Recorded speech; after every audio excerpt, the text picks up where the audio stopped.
Assalamualaikum warahmatullahi wabarakatuh. Halo teman-teman, ketemu lagi dengan caraku 55. Semoga teman-teman dalam bulan puasa ini selalu dalam lindungan Allah, sehat walafiat dan dimudahkan rezekinya.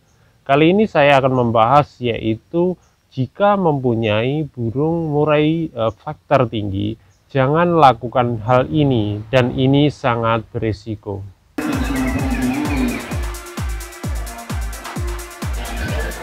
Untuk merawat burung faktor yang tinggi ini sebenarnya sangat hati-hati teman-teman, karena kalau kita salah pemberian dan berlebih ini juga berisiko pada burung murai tersebut.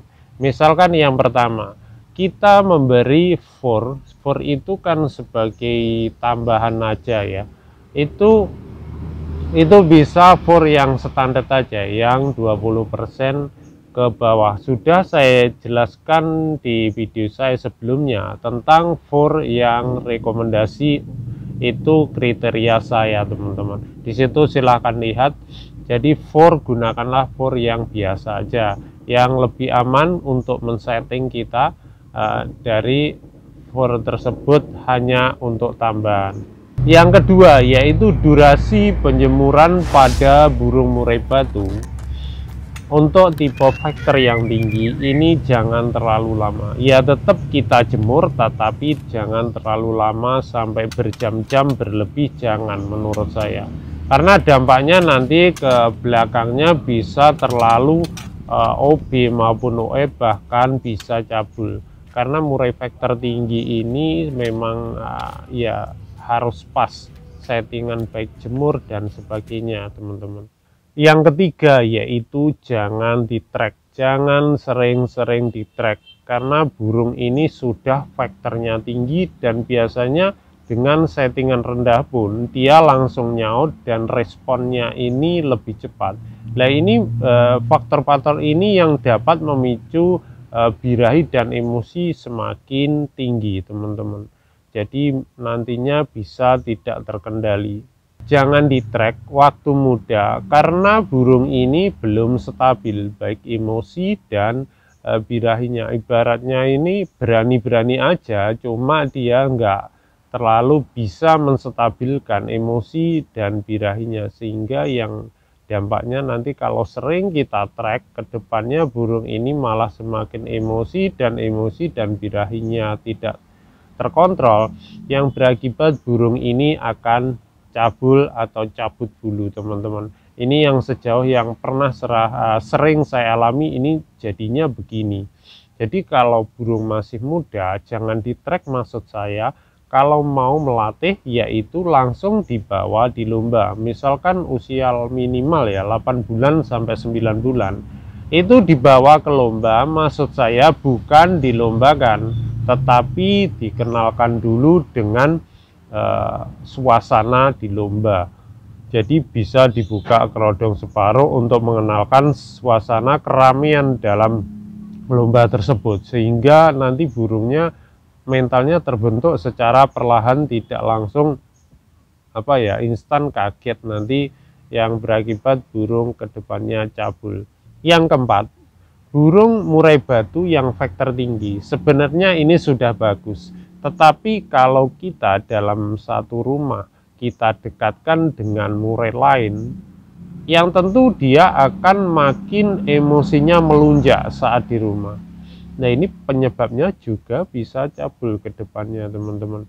Jadi kalau dia sering melihat, bahkan dalam rumah aja peliharanya terlalu banyak, dia mendengar suara yang keras, ini kan dia terus terpancing emosi, baik emosi maupun birahinya ini hari-harinya terus gacor dan selalu terpancing adanya murai lain dalam rumah yang suaranya terlalu keras. Jadi jangan terlalu dekat, ya boleh aja pelihara 2 minimal maksimal 2 lah, 2-3, toleransi dikit 3 enggak apa-apa, tapi memang agak jauhan, bahkan beda beberapa kamar sehingga burung ini tidak mendengar terlalu keras, hanya bersautan sih nggak terlalu, daripada yang terlalu mendengar dekat sudah dekat, ya pasti salah satu ini jadinya kalah. Kalah akibatnya ke depannya akhirnya cabul. Untuk vektor tinggi seperti ini teman-teman. Beda kalau vektor dingin sih paling ngedrop aja, tapi kalau burung vektor tinggi mengarah ke cabul. Yang kelima, jadi pelihara murai khusus lomba ya. Beda lagi kalau murai untuk harian ternak dan sebagainya, ini ya nggak masalah ya. Kenapa tidak masalah? Karena dia kan ya dikawinkan dan sebagainya untuk menurunkan birahinya. Tetapi untuk burung khusus lomba ini sangat-sangat beda sekali yang saya alami. Jadi kalau pelihara di rumah itu ya maksimal 2 aja untuk yang mau dilombakan. Meskipun 3 juga bisa, tapi ya agak berisiko. Risikonya bukannya apa ya, burung salah satu pasti kalah itu nanti, bahkan drop mentalnya atau enggak bunyi lama kelamaan.